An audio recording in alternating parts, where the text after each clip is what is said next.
तो चलिए इस वीडियो में बात करते हैं PHP डेटा टाइप्स की। तो PHP डेटा टाइप्स का क्या मतलब होता है? तो जो variable can store data of different types and different data types can do different things.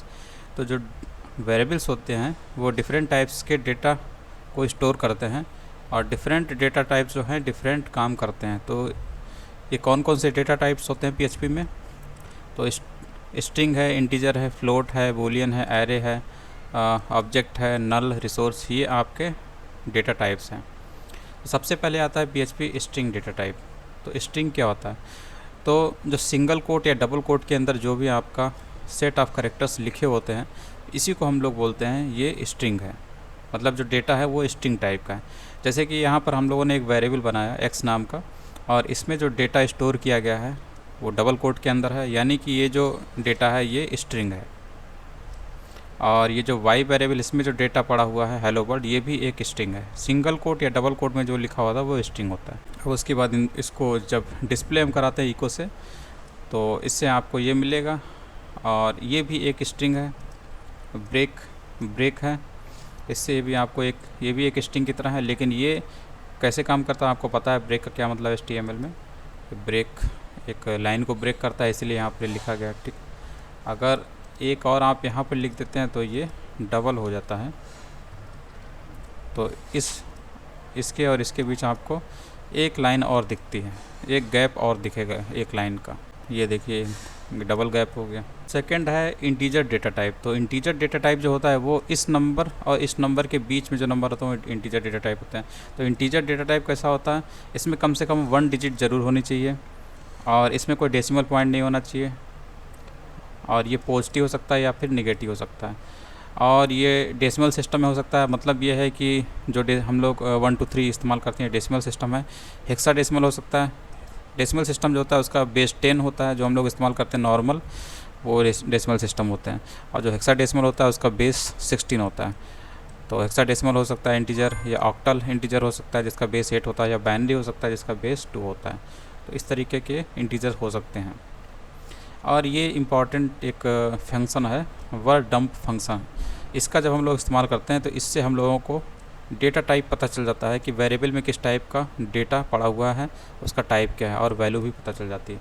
जैसे कि इस वेरिएबल में ये डेटा है, ठीक, तो ये किस टाइप का है नहीं पता, तो हम लोग ऐसे इस्तेमाल करते हैं वर्ड डंप में। जब हम लोग इसे पास करेंगे इस वेरिएबल को तो इससे हमें क्या मिल जाएगा? इसका टाइप पता चल जाएगा कि ये किस टाइप का है। तो इंटीजर टाइप का इसलिए INT लिखा हुआ है और ये वैल्यू भी मिल जाती है। तो ये क्या रिटर्न करता है? डेटा टाइप और वैल्यू दोनों रिटर्न करता है ये वाला फंक्शन। ठीक, तो ये इसीलिए इस्तेमाल होता है। उसके बाद है फ्लोट। फ्लोट जो होता है वो डेसिमल टाइप का नंबर होता है, फ्लोटिंग पॉइंट नंबर होता है। तो कुछ इस तरीके का है ये। इसमें भी जब हम लोग इस वर्ड डंप फंक्शन में जब इसे इस्तेमाल करेंगे तो इसका भी टाइप पता चल जाएगा। इसका टाइप जो है वो फ्लोट आएगा और वैल्यू भी आपका आएगा। फ्लोट आया और वैल्यू भी आया।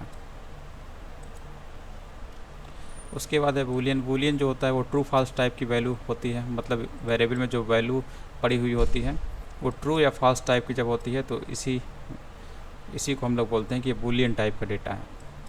और ये एरे है। एरे क्या होता है? एरे मतलब होता है जैसे कि हम लोग ने ये वेरिएबल बनाया, इसमें एक ही वैल्यू स्टोर कर रहे हैं। लेकिन एरे का मतलब होता है कि ऐसा वेरिएबल जो एक से ज़्यादा वैल्यू को स्टोर करता है उसी को हम लोग एरे बोलते हैं, एरे वेरिएबल बोलते हैं। मतलब सिंगल वेरिएबल होता है जो मल्टीपल वैल्यूज़ को स्टोर करता है। तो ऐसे जो सिंगल वेरिएबल होते हैं इनको हम लोग एरे बोलते हैं। जैसे कि ये जो कार्स है ये एक सिंगल वेरिएबल है जिसमें आपको मल्टीपल वैल्यूज़ दिख रही हैं। ये मल्टीपल वैल्यूज ये सभी क्या है? ये सभी स्ट्रिंग दिख रही हैं, स्ट्रिंग वैल्यू दिख रही हैं। तो एक से ज़्यादा स्ट्रिंग वैल्यू है जिसको हम लोग स्टोर कर रहे हैं इस वेरिएबल में। तो ये कार्स नाम का जो वेरिएबल है ये एरे वेरिएबल है और इसको बनाया जा रहा है एरे फंक्शन से। ये एरे फंक्शन है। इसके अंदर जब वैल्यू डालते हैं हम लोग, 3 स्ट्रिंग वैल्यू हम लोगों ने जब डाली तो कार्स से हमें क्या मिलता है? एक एरे वेरिएबल में पड़ी हुई 3 वैल्यू मिलती हैं। ठीक, तो कार्स जो है एक एरे वेरिएबल है, एरे है। जब इससे हम लोग लगाते हैं, इसमें जब हम लोग इस वेरिएबल को पास करते हैं तो इससे हमें पता चल जाता है कि किस टाइप का वैल्यू है, ये किस टाइप का इसका डेटा टाइप क्या है, तो डेटा टाइप आपको पता था इसमें ये एरे है। उसके बाद ये जो 3 लिखा हुआ है ये इंडिकेट कर रहा है कि इस एरे में 3 वैल्यू हैं। और फिर उसके बाद आपको ये दिख रहा होगा ये जीरो इंडेक्स पे कौन सी वैल्यू है, तो ये बता रहा है। और इसका डेटा टाइप क्या है, ये स्ट्रिंग है और ये इसमें 5 कैरेक्टर्स हैं, इसलिए यहाँ ये बता रहा है, ठीक। उसके बाद 1 इंडेक्स पे जो वैल्यू पड़ी हुई है वो भी एक स्ट्रिंग है और उसमें 3 कैरेक्टर हैं जो कि ये हैं। और सेम यहाँ पर बता रहा है कि 2 नंबर के इंडेक्स पे टोयोटा पड़ा हुआ है जो कि एक स्ट्रिंग है, उसमें 6 कैरेक्टर है। तो ये डिटेल बता रहा है, तो ये डिटेल बताता है इस वर्ड डम्प फंक्शन के ज़रिए हम लोग पता कर लेते हैं। तो ये एरे है जिसको हम लोग आगे देखेंगे। इसके बाद आता है ऑब्जेक्ट टाइप, इसके बाद है PHP ऑब्जेक्ट। तो जो ऑब्जेक्ट टाइप है इसके बारे में हम लोग आगे पढ़ेंगे क्योंकि ये एडवांस PHP का हिस्सा है, तो इसको हम लोग यहाँ पे देखेंगे ऑब्जेक्ट ओरिएंटेड प्रोग्रामिंग में। यहाँ पर क्लासेस ऑब्जेक्ट कॉन्सेप्ट देखेंगे। इससे पहले थोड़ा सा हम लोग जान भी लेते हैं, अगर यहाँ दिया तो कुछ ना कुछ तो जानना ही चाहिए। तो classes and objects are the 2 main aspects of object oriented programming. तो ऑब्जेक्ट ओरिएंटेड प्रोग्रामिंग की 2 इंपॉर्टेंट आस्पेक्ट होती हैं, एक क्लास और ऑब्जेक्ट। तो जो क्लास होता है ये एक टेम्पलेट होता है, ब्लूप्रिंट होता है फॉर मेकिंग ऑब्जेक्ट्स। ऑब्जेक्ट बनाने के लिए आपको एक टेम्पलेट या ब्लूप्रिंट की ज़रूरत पड़ती है जिसको आप क्लास बोलते हैं। तो क्लास जब बनता है इसी से हम लोग ऑब्जेक्ट बनाते हैं, तो इसलिए ऑब्जेक्ट को हम लोग इंस्टेंस ऑफ क्लासेस बोल सकते हैं, ठीक। इंस्टेंस ऑफ क्लास का मतलब यू आर मेकिंग ऑब्जेक्ट। तो ये जो ऑब्जेक्ट होते हैं इनका क्या काम होता है, कैसे बनाए जाते हैं, ये सब आपको आगे ही देखने को मिलेगा। तो यहाँ पर आपको ये दिख रहा होगा, ये जो क्लास कीवर्ड लिखा होता है इसके बाद ये जो कार लिखा हुआ है तो यही क्लास है। इसकी शुरुआत होती है यहाँ से लेके यहाँ तक, ठीक। और क्लास के अंदर आपको ये प्रॉपर्टीज़ दिखती हैं, मतलब जो नॉर्मल हम लोग वेरिएबल बनाते हैं क्लास के अंदर हम उन लोगों को प्रॉपर्टीज़ बोलते हैं। तो ये दोनों प्रॉपर्टीज़ है और ये जो है फंक्शन है, ठीक है। ये फंक्शन और ये फंक्शन है। तो यहाँ पर ये जो फंक्शन है ये तो आपने बनाया है, और ये जो कंस्ट्रक्ट लिखा हुआ है ये जो है को हम लोग कंस्ट्रक्टर बोलते हैं। कंस्ट्रक्टर का काम क्या होता है, कंस्ट्रक्टर जो होता है वो जो आपकी प्रॉपर्टीज़ होती हैं उन्हें इनिशियलाइज़ करता है पर्टिकुलर वैल्यू से। यानी कि जब भी आप कोई ऑब्जेक्ट बनाते हैं इस क्लास का, इस कार क्लास का जब भी आप ऑब्जेक्ट बनाते हैं तो इस कंस्ट्रक्टर की कॉलिंग होती है। यही चीज़ यहाँ पे लिखा हुआ है, if you create a construct function PHP will automatically call the function when you create an object from the class, ठीक है। इसका क्लास यहाँ पर है और इसका ऑब्जेक्ट बनाया गया है यहाँ पर, ठीक। तो ऑब्जेक्ट बनाने के लिए आपको न्यू कीवर्ड का इस्तेमाल करना होता है और यहाँ पर इस टाइप में लिखना होता है ये ऑब्जेक्ट वेरिएबल है, यानी कि यही ऑब्जेक्ट है। माई कार जो लिखा हुआ है ये एक ऑब्जेक्ट है, इसको बनाया जा रहा है इस कार नाम के क्लास से, ठीक। तो ये जब हम लिखते हैं तो इतना लिखने से ही ये जो कंस्ट्रक्टर है ये एक्टिवेट हो जाता है, यानी कि जैसे ही ऑब्जेक्ट बना वैसे ही ये जो वैल्यू हैं सप्लाई होती हैं इस कंस्ट्रक्टर के अंदर यहाँ पर। यानी जो ब्लैक वैल्यू है ये सप्लाई होती है इस कलर में, कलर वेरिएबल में, इस वॉल्वो जो वैल्यू है सप्लाई होती है इस मॉडल में, ठीक है। और इससे ब्लैक और वॉल्वो दोनों वैल्यू सप्लाई होती हैं। सप्लाई होने से ये जो आपकी जो प्रॉपर्टीज़ हैं यानी जो वेरिएबल हैं इनमें वैल्यू इनिशियलाइज हो जाती है यहाँ के जरिए, ठीक है। ये यहाँ से वैल्यू यहाँ पर आती है, कलर की वैल्यू इनिशियलाइज हो जाती है, और इससे वैल्यू यहाँ पर आती है, इससे मॉडल की वैल्यू इनिशियलाइज हो जाती है, ठीक। तो यही चीज़ है। ये जो दिस है ये इंडिकेट कर रहा है इस कार क्लास को, ठीक। तो इस तरीके से लिखने का तरीका है जो हम लोग आगे देखेंगे कि ऑब्जेक्ट कैसे बनाए जाते हैं।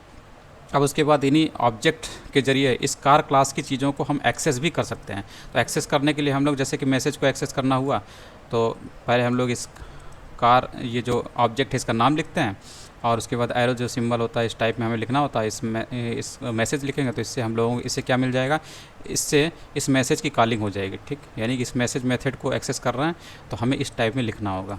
ऑब्जेक्ट की मदद से हम लोग जो कार क्लास है इसकी प्रॉपर्टीज़ को या फिर मेथड को हम लोग एक्सेस कर सकते हैं। तो इस टाइप में हमें लिखना होता है, ठीक। तो यहाँ पर मेथड को हम लोगों ने एक्सेस किया तो इस टाइप में लिखते हैं।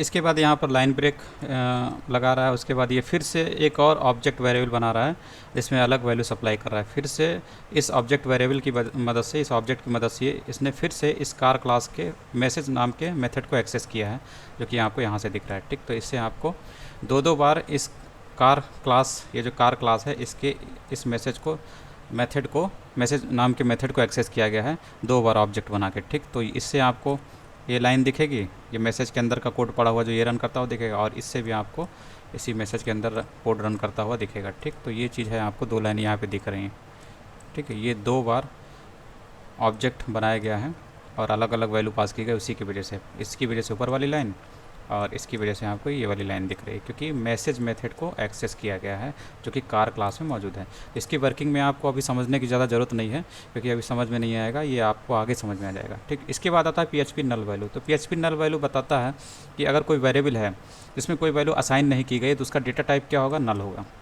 अगर आपने असाइन कर भी दिया है तब भी वो वैल्यू जो है उसका डेटा टाइप क्या होगा, नल होगा। जैसे कि यहाँ पर इसको देखते हैं करके, तो यहाँ पर ये बता रहा है कि एक्स में पहले ये वैल्यू पड़ी है, स्ट्रिंग वैल्यू पड़ी है, फिर उसके बाद दोबारा इसको नल से जब असाइन किया गया, तो जब हम लोग वर्ड डंप का इस्तेमाल करते हैं तो इससे आपको क्या मिल जाता है, इससे आपको नल वैल्यू मिलती है कि एक्स में कौन सी वैल्यू पड़ी हुई है, नल। इसका डेटा टाइप क्या है, नल टाइप है। ठीक, ये तो सही है।